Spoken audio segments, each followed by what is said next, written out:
Alhamdulillah matur nuwun sanget dumateng panjenenganipun Bobo Yai Bukhari. Mugi kita sedaya angsal berkah saking waosan tahlil menika. Amin amin ya rabbal alamin. Nuwun sewu para bapak saha para ibu. Wondene adicara saklajengipun sinambi ngrantos Romo Kiai Haji Ahmad Nasihin.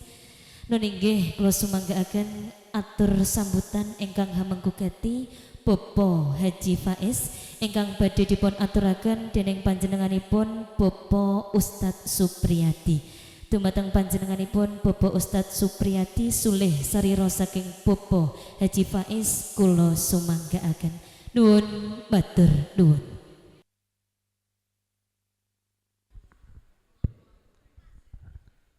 Assalamualaikum warahmatullahi wabarakatuh.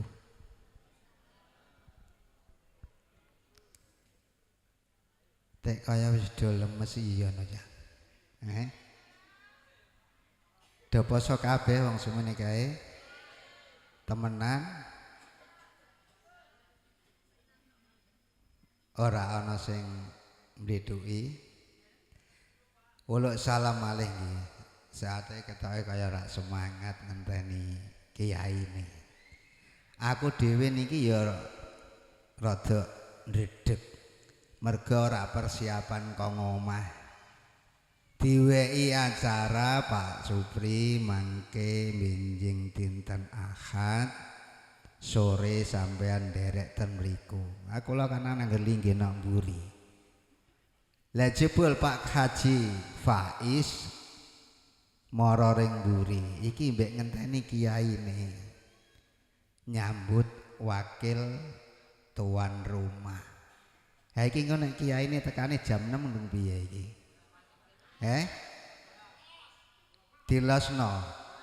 Lah aku ora klina ngomong ngawur nek nggone wong beralu-luwe ngadepe wong ayu-ayu kabeh ngene aku malah kaya rada lemes. Tapi disyukuri alhamdulillah kula lan panjenengan sami saged rawuh atas undanganipun Romo Yai Haji Faiz Production. Alhamdulillah. Kula salam sepidah malih nggih. Assalamualaikum warahmatullahi wabarakatuh.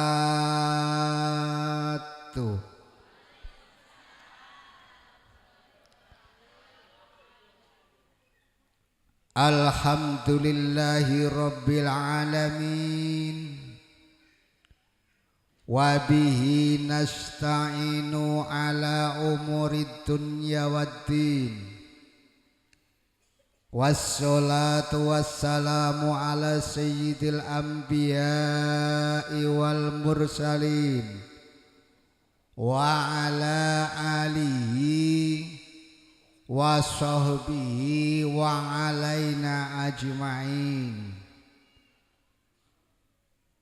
Rabbi shrah li sadri wa yassir li amri wa hlul 'uqdatam min lisani yafqahu qawli. Amin. Amma ba'd. Syahadatul kurama, para alim, para kiai, para bini sepuh ingkang dipun sepuhaken. Utaminipun Bapak Yai Bukhari ingkang kawula tresnani, ingkang kawula ta'andimi. Ugi sahibul hajjah Bapak Faiz sak keluarganipun ingkang kawula tresnani, ingkang kawula bekteni. Ugi bapak, ibu, adik-adik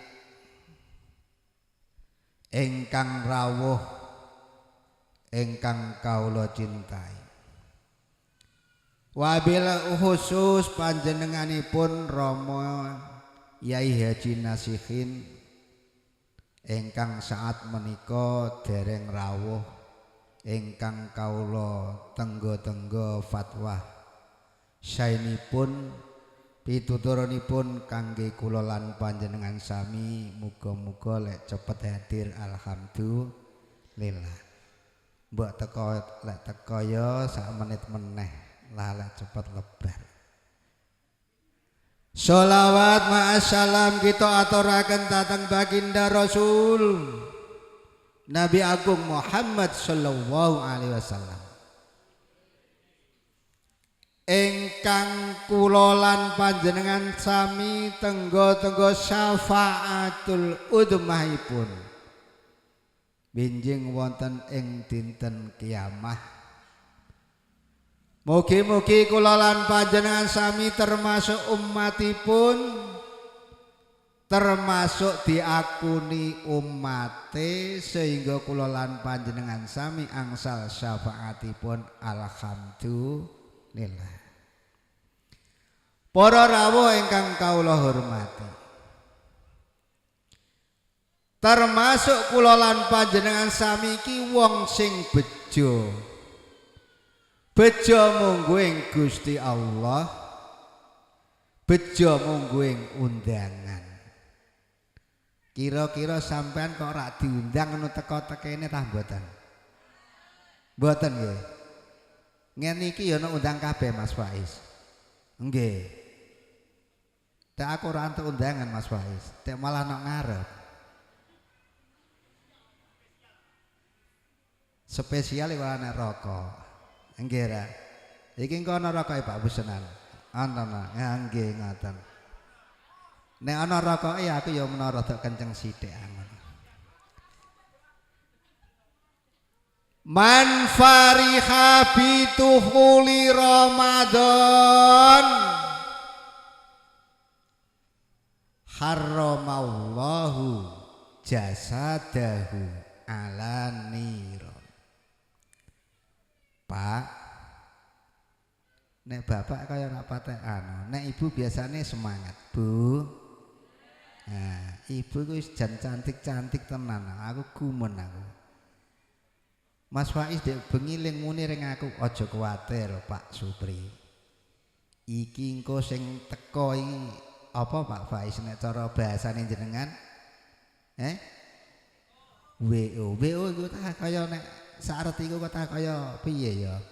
Ha bahasane wong SD gak ngerti. Unine ayu Pak Supri. Ternyata ayu semenan, cantik-cantik. Alhamdulillah. Dadi sapa wonge sing seneng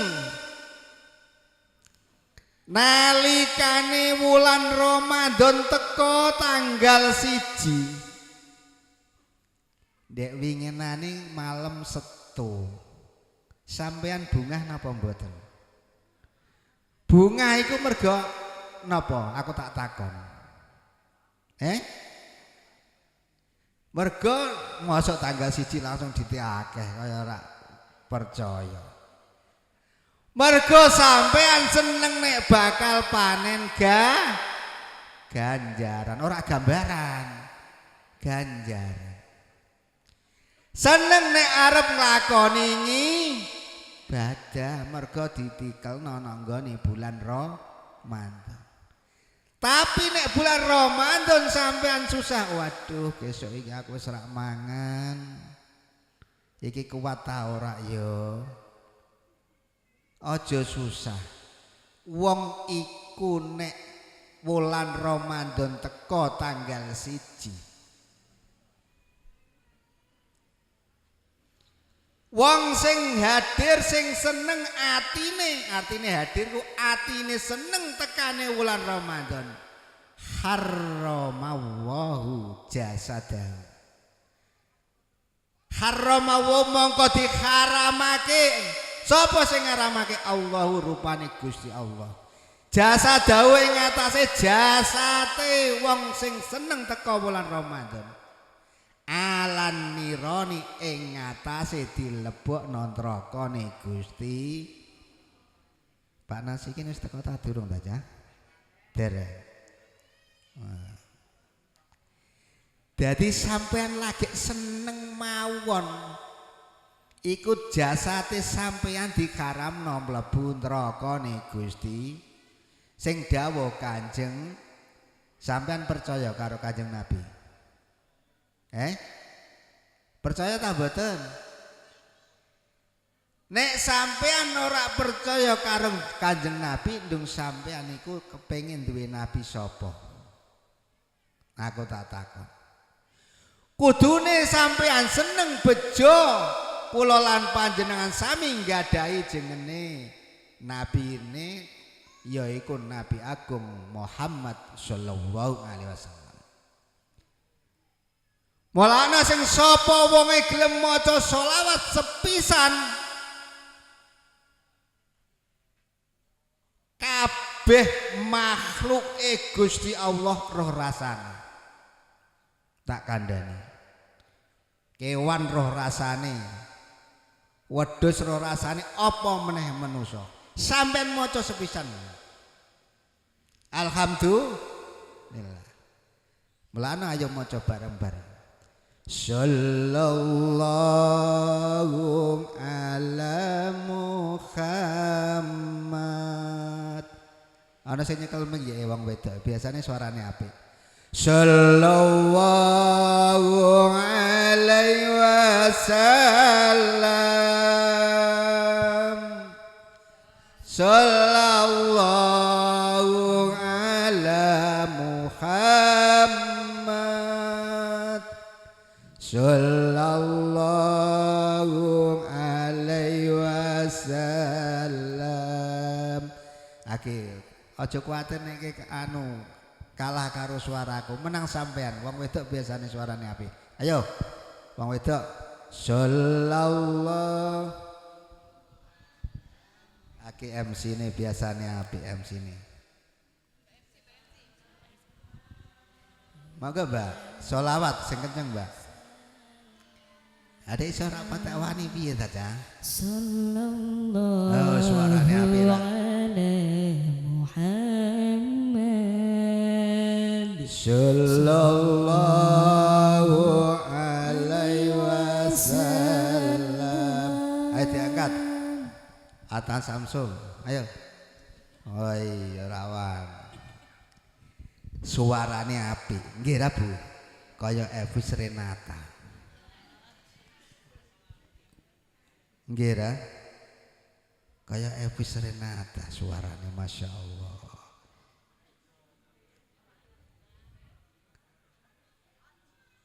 Alhamdulillah. Panjen Mas Faiz iku kejan kepinteran.